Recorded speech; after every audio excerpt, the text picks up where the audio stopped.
Hey everybody, my name is Patrick and I own MacDonald Timing.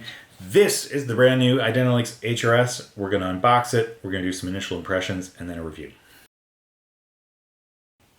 One thing I don't ask for much on the channel is to leave a like on the video, but if you watch this video and it helps you in a positive way purchase this, if you're like, oh yeah, you know what, now I'm going to go get it, or I'm more likely to go get it, please leave a like. If actually you watch it and you're like, oh, I don't like it, hit dislike, that's fine too. It's probably going to be the first thing, but anyway, let's get to the unboxing and initial impressions. And keep in mind, I filmed this like 3 weeks ago. I was going to do this and then pump it out, but I ended up using it a bunch of times, and I was pretty quickly to able to form an opinion about how I feel about it. So let's do the unboxing, and then we'll come on back. Package weighs 17 pounds. According to UPS, I'm guessing that's because there's a tripod inside. Cord, bag from Joby. So we're going away from the Manfrottos, which is a little bit disconcerting.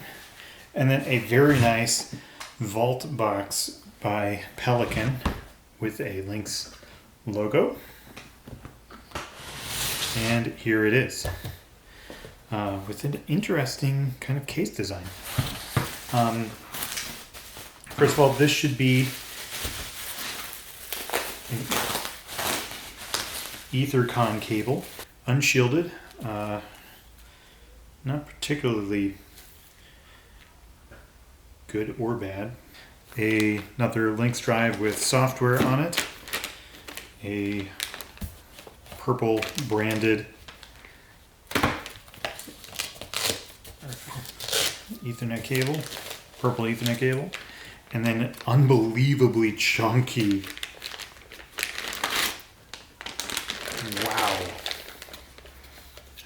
wow. Of course, there's also a USB, a PoE injector and a cable. And interestingly, they include a Torx style key. And there's plenty of stuff in here to keep this in place. Okay, so this is for the top. To loosen the top up, to shift it, you can shift it fore and aft. That was not very satisfying. Okay, so you can create a little bit of an overhang, a hat if you will. Cover still goes on pretty reasonably. It's not really probably super well designed for it. Interesting. I'm not confident in that. But it's this connector. I was wow, it is very heavy.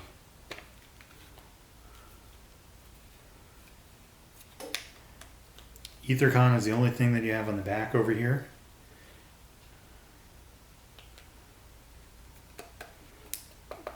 That's a lot of weight.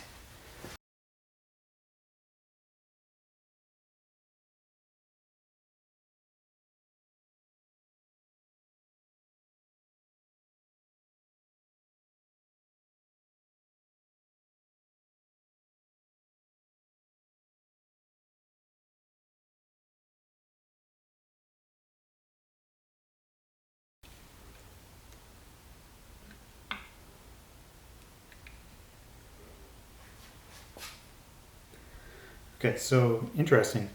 The back has a, okay, there we go. So this, some sort of composite, maybe metal. I mean, this is incredibly solid. I can see this bolt giving people, or this screw-in point giving people some concern, but I actually think it's pretty well in there. And if you think that it's actually not, you can flip it over and you can see that there's actual grip involved in this. And I wonder, like, if there's like CA glue or something. This is much more robust than I was expecting based on pictures alone.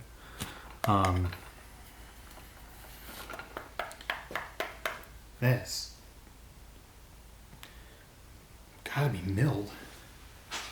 This is solid. I am almost concerned about its heft. It needs to be put on something solid. So,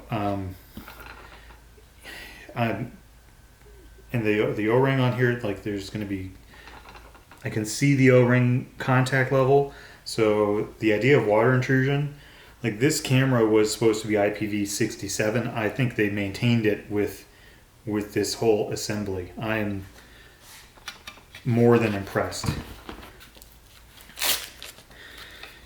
Okay, so another little thing. In order to get this back on, you really do have to compress that O-ring. So it's not like you can just take this off like I did and then just slap it back on and expect it to be, find its way home. This took some effort.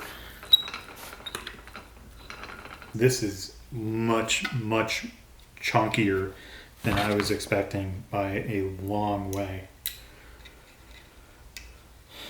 And it makes me think that we're going to have a fairly specialized storage solution for it if I'm not taking the case. So if I'm kind of on the road in a regular event, it's going to be a little bit different. And it's the smaller head with the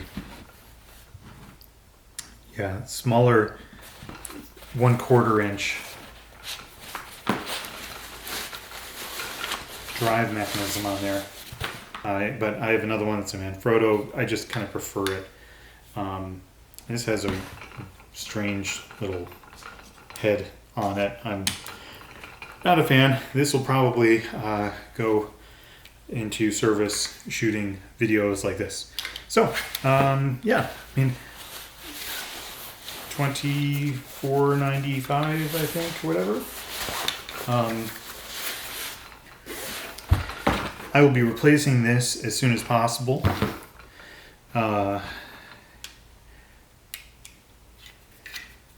With a shielded one.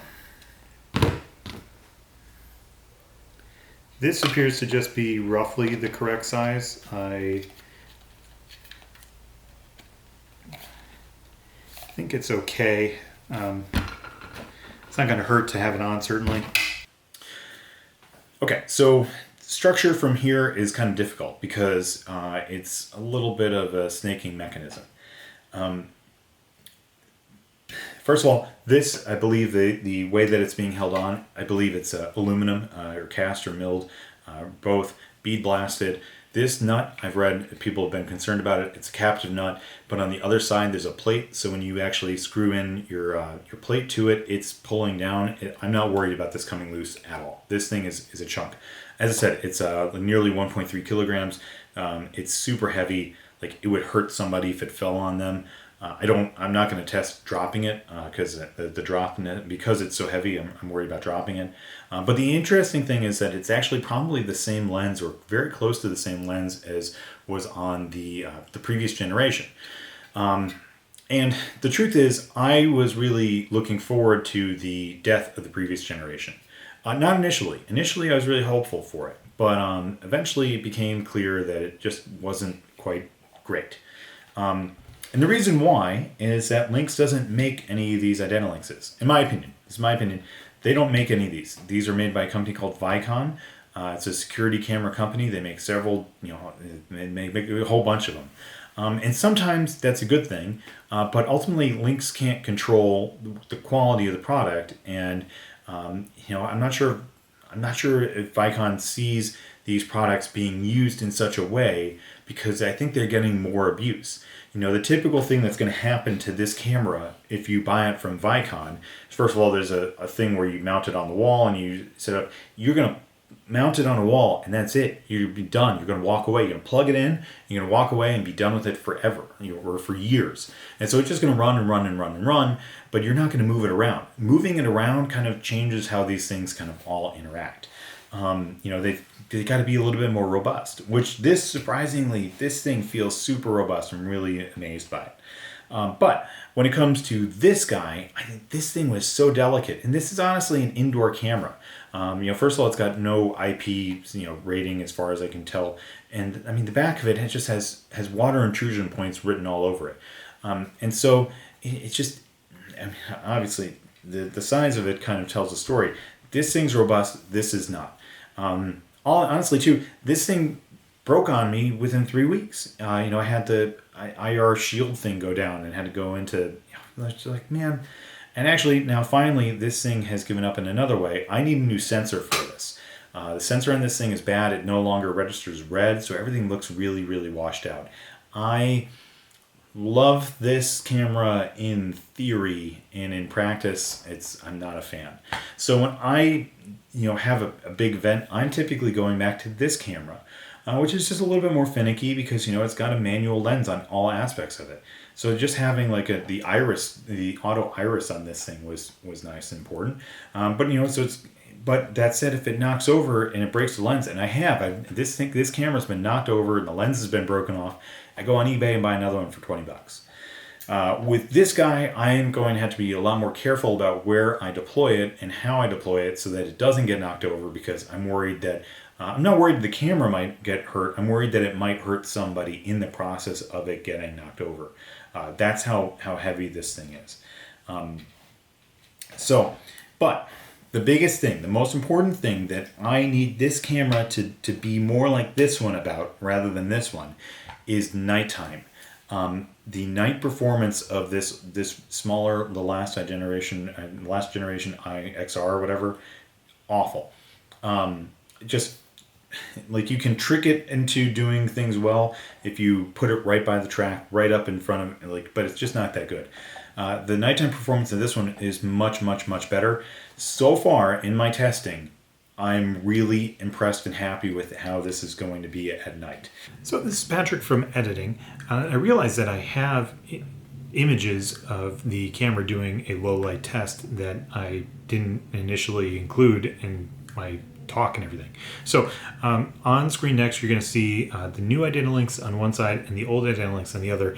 And this is the last frame that the old IdentiLynx, the silver one, caught before it just gave up the ability to discern that there was any difference.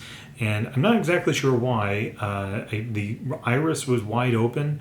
Everything was available to it, but you'll just see like the new one seems far more capable in low light conditions. Now this was very close up, the window that I was looking out, so you can see like all the stuff in there.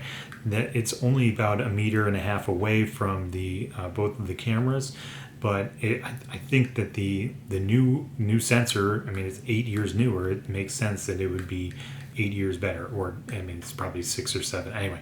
But anyway, it's much better than low light performance. As I said though, it's not an indoor track meet. That'll be the final test for to me.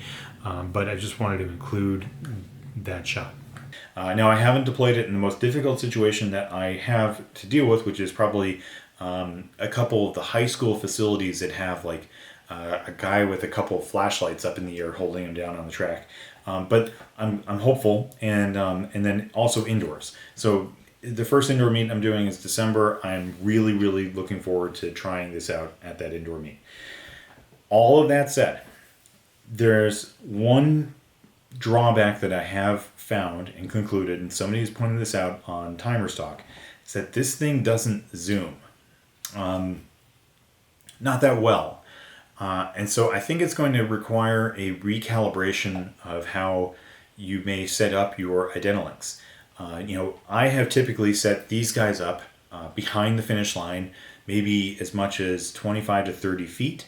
And in the case of this thing, if you set it up 25, 30 feet, you're going to be zoomed in all the way to get a 5 meter mat in view, which is okay. But that's it. Like, you're going to be zoomed all the way in, and you're going to get that 5 meter mat. So the kind of display is like it's a 2-to-1 kind of ratio. So I think the idea is going to be with this to do track meets outdoors at night, is that you're going to want to be a little bit closer to the finish line and then zoomed out. So that you can see more. And I think that's possible because the resolution on this is so good. So that I think my soft conclusion about it is that this thing will be fine. It's just going to require a little bit of a different setup than what I'm kind of used to. Which does concern me because the indoor meet that I typically do, I'm timing from the outside. I'm timing from outside of lane 8 or lane 6, depending. And so that's going to be a little bit interesting. Might be trying to find a solution to drop a wire over the track or something like that. Not sure just yet. Gonna have to see. But overall, super impressed by this so far. I am really hopeful that this will continue to live up to the expectations that I have for it, as it has thus far. Also, one thing I didn't include was just the camera, images itself. So here's some of a shot from. I mean, the light was not good in this situation, I should say. The sun was behind the athletes as they finished, and it was morning. It was full sun. There was all a bit of reason to be kind of not great. Settings for this were 1080p. I think it was 20 frames a second. And keep in mind, I wasn't doing IdentiLynx motion, so I could have had them probably coming in from a little bit further out on screen, and would have seen them running much more smoothly. So I've kind of gone to the middle where there might be kind of semi-constant action going on. Yeah. And one thing I will say, I have been using this with my cataloging software. If you haven't seen that, I'm going to leave a link in the description down below. And so I've been creating gorgeous images. I've been able to use my cataloging program software to find a whole bunch of kids so far that have come across with a missed tag, which has made my life a lot easier. I'm not having to rush out, go find a kid who finished 2-3 minutes before. I've been really happy with that. As I said earlier, if this video influences your willingness to purchase this in the direction that it influences, please leave a like or dislike. I appreciate it. Thank you very much for watching. Hopefully this is the last time I have to film this.